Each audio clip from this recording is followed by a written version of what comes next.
Hello, welcome back to the Chippernat channel. This one goes out to all y'all whose mothers died of black cholera and then warned you in ghastly spirit form to beware of Crimson Peak, only to grow up and later be swooned by Tom Hiddleston.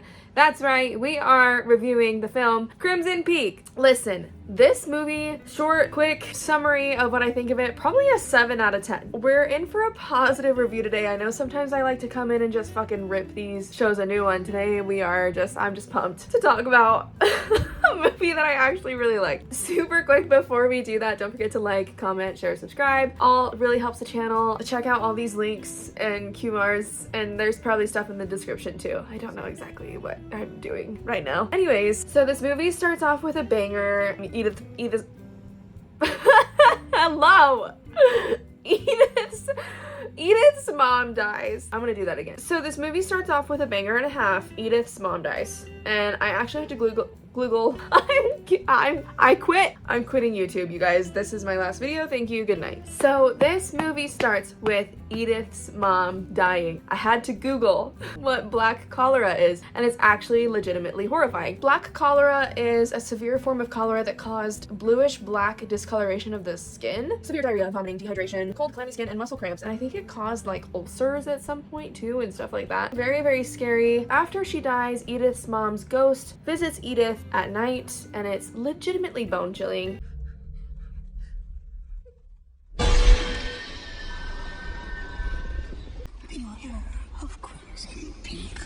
Like, if my mom visited me like this in the middle of the night, I'd have a fucking bone to pick. Like, Mom, why can't you just walk gracefully into my room singing a fucking tune? I don't know. Anyways, we fast forward to the present, and grown-up Edith is slaying as an authoress. She's killing it. Thomas Sharp comes in, and I just wrote in my notes that Tom Hiddleston is playing a Thomas. I think that's kind of fun. We also meet Alan at this point, and I was like, ew. That's so mean to Alan. I hope he doesn't see.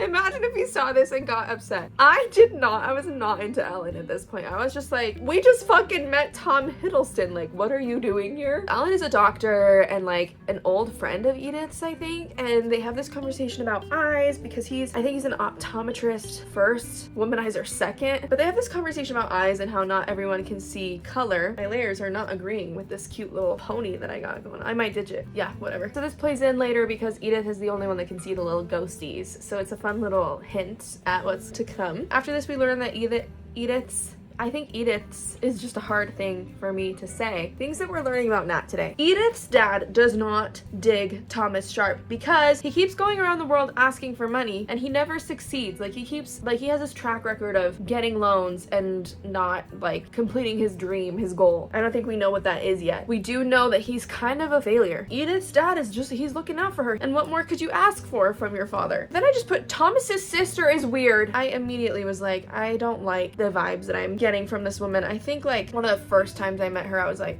she likes dead butterflies and like ants, go in and eat them. It's a very insectophobia, maybe a little bit of tryptophobia moment. So that's fun. It's fun because this movie's like, we're just in like a historical fiction, but then every once in a while you're like, ooh, like it just gives you a little chill. It does a good job of like just coming in with the wham of like scary moment, and then we're off in a horse carriage. So Edith is kind of into Thomas. Who would it be? Tom Hiddleston shows up in your small town. Play it out in your brain. What would you do? You know? So her dad looks into him. He hires a private eye and he ends up not liking what he finds. He bribes Thomas and his sister Lucille to leave. And he says, hey Thomas, my daughter is in fucking love, bro. And she will not forget about you. So you need to break her heart. You need to like really sever this connection. Twist the knife, man. You know what I mean? And he does. He like really goes in hard on bashing her book, which for me, I think we need to get Edith some better boundaries, because if a man bashed my creative work that hard, I would be like, the door, sir. Let's see you make something. But then he sends a letter to Edith being like, just kidding, I love you. She receives it the next morning. So they're like already on their way out of town, but Edith is like, get me my coat. And she like runs after them. As she's doing this, her father is getting brutally murdered in the bathroom. Head slammed against the sink until like you can see the dent.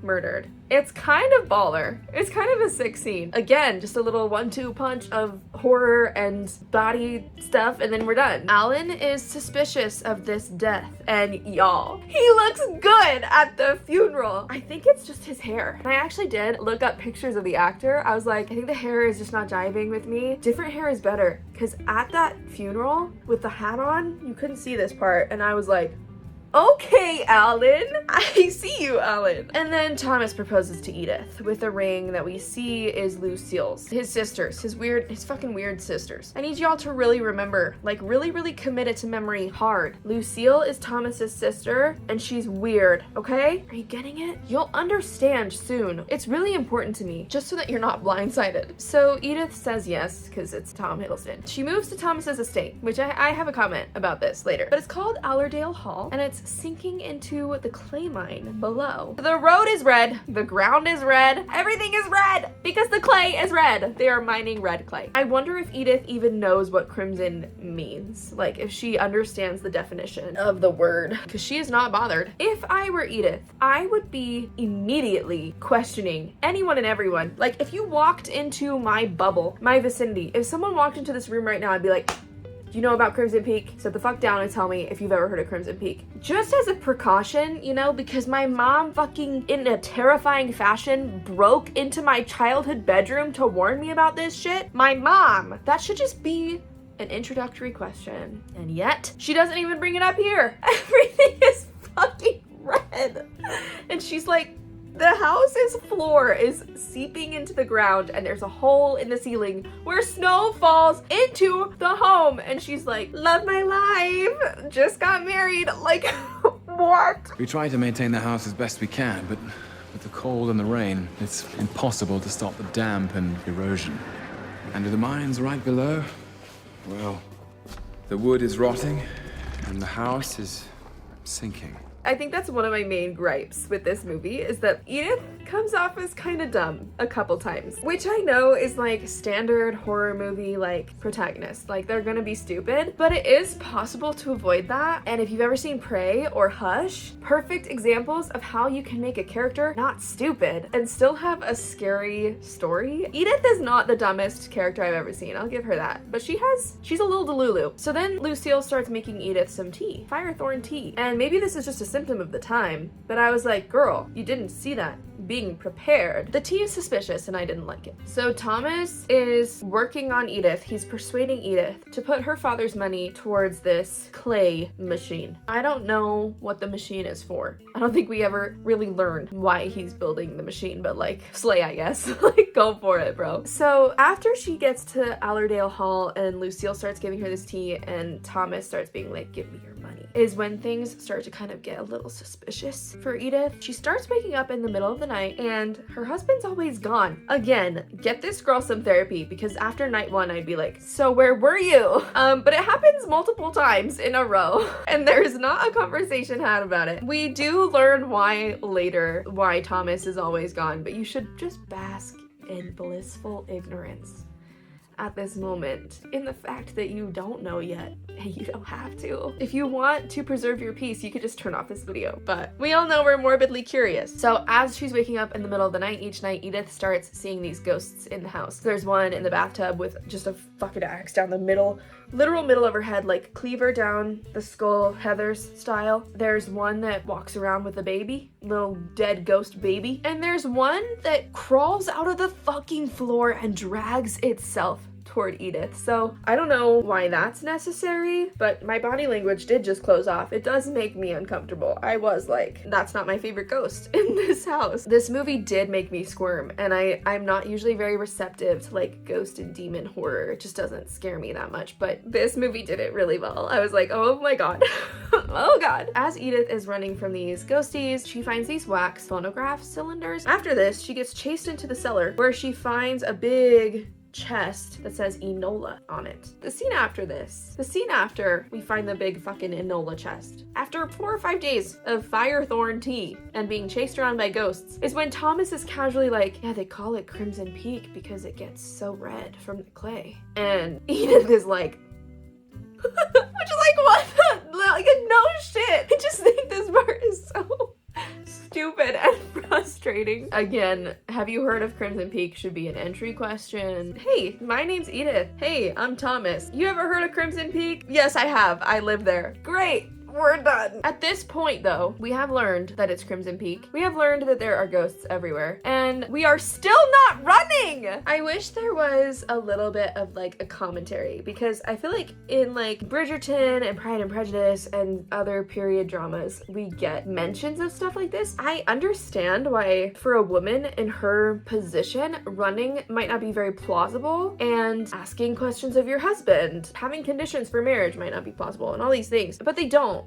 explain the history piece of that, so it's really just like, hey, there's a horse out there, you could go. Actually, you literally have legs. Elizabeth Bennet walked miles and miles and miles. Like, what is stopping you? You're at Crimson Peak. Your mother in the afterlife went out of her way to warn you about this. Why are you not running? So instead of running and taking it upon herself to run, she just demands to leave, which allows Thomas the opening to gaslight her and just be like, you actually just need some fresh air. And so he takes her to the post office, which, like, if my man took me to the post office to help me calm down, I think that I would divorce him. I wrote, this movie should be called Gaslight Peak, which is really true. Gaslight Peak or something else Peak, I'll tell you later. Spoiler, at the post office, Edith is given this letter addressed to E. Sharp. And then I got thrown in jail! Apparently they stay the night at the post office. I don't know how post offices worked, I guess. But they kiss. They kiss. It's a scene. Like, if you've ever wanted to see Tom Hiddleston's ass, he gets into that shit. He is a passionate lover. When Edith goes home and, like, mentions that, like, they stayed the night and they consummated the marriage, Lucille goes off her rocker. She's bonkers. She is so mad, which was very vindicating to me because I was like, yeah, this bitch has something else going on. There's something going on. That one has other intentions. I had been making comments so far in the watch of this movie being like, is it just me or is she weird? Then this happened and I was like, okay, she's weird. So anyway, Edith steals a key from Lucy's key ring that's labeled Enola, and she goes down and unlocks the safe that has Enola's name on it, finds some secret documents, some letters, and finds out that Enola was also married to Thomas. She finds a gramophone in the safe as well, so she proceeds to play her wax cylinders in the middle of the house! In the middle of the great hall of the house that is literally filling with snow. She decides to play these cylinders that she shouldn't have. I was just like, this is the major stupidity moment that I was like, could we not at least, like, try to play them outside? Like, why? You know your husband and his sister are in here and could find you at any moment. Crazy choices are being made. As she reads these documents, she also learns that she is the 4th wealthy woman that's ever been married to Thomas, and he's been stealing all of their money to make his machine work, which has yet to happen. What is his machine for? What is his machine for?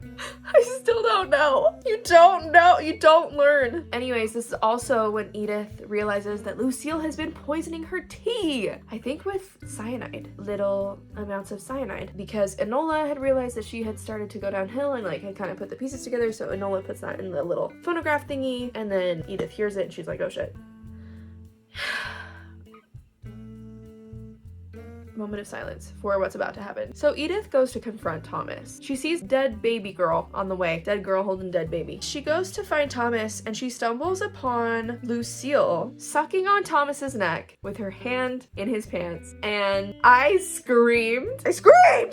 The scream that I scrubbed, I was like, you're kidding me! Naturally, Edith freaks the fuck out. She, like, runs away. Lucille chases her. They're, like, having this moment, and Lucille pushes her off this tall-ass balcony. Thankfully, the house has one very conveniently placed hole in the ceiling. So Edith falls onto a pillowy pile of snow. This moment right here would be a 0 out of 10 death for me. Like, imagine that sequence of events. Finding out that your husband is having an incest affair, running away. Wait. Finding out that your husband has married 3 other wealthy women before you and is extorting you for money, and his sister is poisoning you. Seeing a dead girl with a dead baby on the way to confront your husband. Finding out that your husband is having an incestuous affair. Running away, and your husband's sister pushing you off a balcony. Like, I'd rather go any other way. That's not true, but I'd rather go a lot of other ways. Meanwhile, Alan is a star. I would marry Alan right now. Alan is incredible. He gives me like Samwise Gamgee vibes. Obviously no one can beat Sam, and I would also marry Sam, but Alan is out here killing it. He's been learning that Thomas is stealing Edith's money. Lucille spent time in a mental institution after having a little groomer moment and showing interest in her 2 years younger brother. So Alan comes just in time to save the day, gallops in on his white horse. He and Lucille get in this altercation and she ends up stabbing Alan, at which point my life flashed before my eyes. I was like, this cannot be happening. Alan, my baby, like we need to make it through this. So she tells Thomas to finish off Alan, and Thomas has grown to care for Edith, and we can see that. He has moments, he toes the line really well of being like also very like loyal to his sister, but like falling in love with Edith for sure. And so he walks up to Alan and he's like, If I don't do it, she will. But listen to me. You're a doctor. Show me where. Alan has him stab him in a non-lethal spot, and then he like throws Alan to the side. Alan dun dun dun dead. So then he hides Alan in the cellar, which cheers for Thomas for finally fucking doing the right thing. Meanwhile, Edith is trapped with Lucille, who is cutting her hair and wrapping it up into this neat little circle of hair so that she can store it with the hair of her other victims, which is where we learned that she also killed her mom after her mom found out about her interest in Thomas and tried to pull them apart. And she's also killed the other 3 women, and she forces Edith to sign away her money. And then, after Edith is officially extorted, we learn that the dead lady with the dead baby is actually holding Thomas's and Lucille's baby. So not Thomas's and that lady's baby, it was Lucille's, and Lucille says he came out messed up, and so like I don't know if they killed him or if he just died, but the ghost baby is theirs, and Lucille is the only other person that Thomas has ever kissed, so that's why she was so fucking enraged. Oh, the other thing I was gonna say is that this could be called Incest Peak. Gaslight Peak and Incest Peak. And then we learn that Lucille is also the one that killed Edith's father, which I called at the beginning because bitch has something going on. As this is happening, Edith is sneakily hanging onto this pen that Lucille had her sign with, and she freaking stabs Lucille. And it was a very interesting choice of stabbing right here. So not necessarily very, dangerous, but it's enough to throw Lucille off because I don't think anyone's ever expecting to be stabbed when you're in that position of power. Thomas shows up and he throws the deed that Elizabeth, the fuck? He throws the deed that Edith signed into the fire, and he tells her that he's actually in love with her now, and it's weird because he was still kissing his sister on the side, but okay, we'll take it. Whatever love means to you, Thomas, baby. Thomas then begs Lucille to join him and Edith in a new life. If I were Edith, this would be for sure. None of the other moments were it. This would for sure be it, where I would be like, Thomas, stop. The fact that she's like not being like, no, don't invite your incestuous sister. It's bonkers. Instead of accepting his offer, Lucille stabs Thomas to death.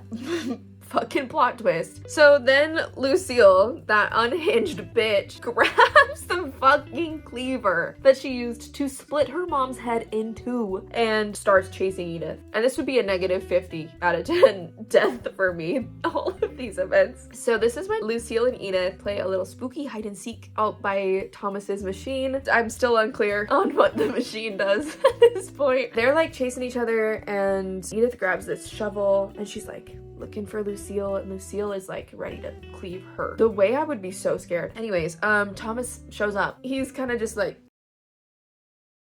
I don't know, he just like appears and he's so expressionless, but he's kind of just like little sad, like incest eyes.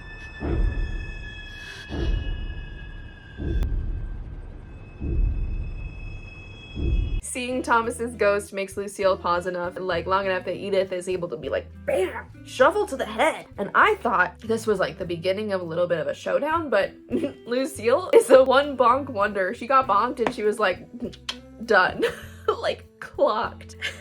So yeah, the bonk really took her down. At this point, Edith says a silent little goodbye to Thomas. She and Alan flee and are rescued by villagers, and Lucille becomes the ghost of Allerdale Hall and plays piano for eternity. And being a brunette who also plays piano, I feel terribly represented in this film. I want y'all to know that we're not all like her, okay? Not all brunette pianists are psychopathic, incestuous people. I don't know why I feel the need to let y'all know that, but the end! That's the end of the movie. I think it was legit a 7 out of 10. The characters are really, really good. Edith being an author kind of goes out the window as soon as she and Thomas get married, but it is nice that the movie starts and ends with the same line. So it's kind of a full circle moment, and it's implied that that's like the first and last line of her novel, which they do say at the beginning of the film includes ghosts and is kind of spooky. So that's a fun little tie-in. In the credits we see like this was written by Edith. That's fun, but there is a kind of a lack of like, oh, I'm an author, I'm gonna go work on my story here and there,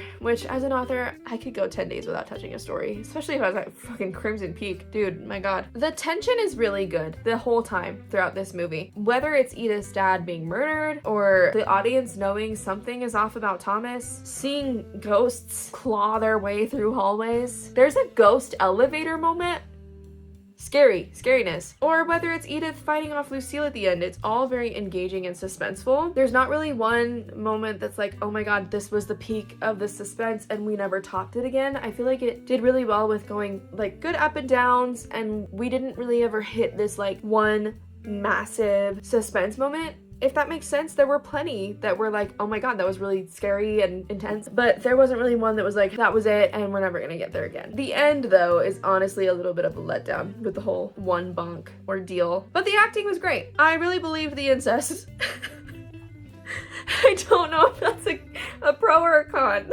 There is less stupidity than in other horror movies. The only things I was really mad at Edith for were not suspecting anything of her father's untimely death. Like seriously, the man you love is chased out of town and the next day your father is dead. Weird. She didn't run away from Crimson Peak, didn't ask anyone about Crimson Peak, didn't vet her fucking people in her life, and she played phonograph cylinders out loud in the middle of a spooky enemy territory snow hallway. Not running away though is explainable by like the manipulative toxic thing that she and Thomas have going on, and playing the phonograph cylinders out loud didn't really matter in the end, but like still. There's lots of fun like, ooh, what's about to happen moments that like keep you guessing, and ultimately the movie's just worth the time. Like if you watch this movie, you'll have fun. I know you basically just watched it listening to my description, but you have not seen Tom Hiddleston's ass yet. That's not something I can offer you, so definitely still reasons to go watch the movie. I hope you enjoyed my review of Crimson Peak. Thank you so much for being here. I love this movie. I had fun talking about it. It's a good time. It's a little bit of a romp, little incest romp. Dude, the incest was crazy. I knew something was off about Lucille, but I was not expecting that. Anyways, I will see y'all on the flippity flip.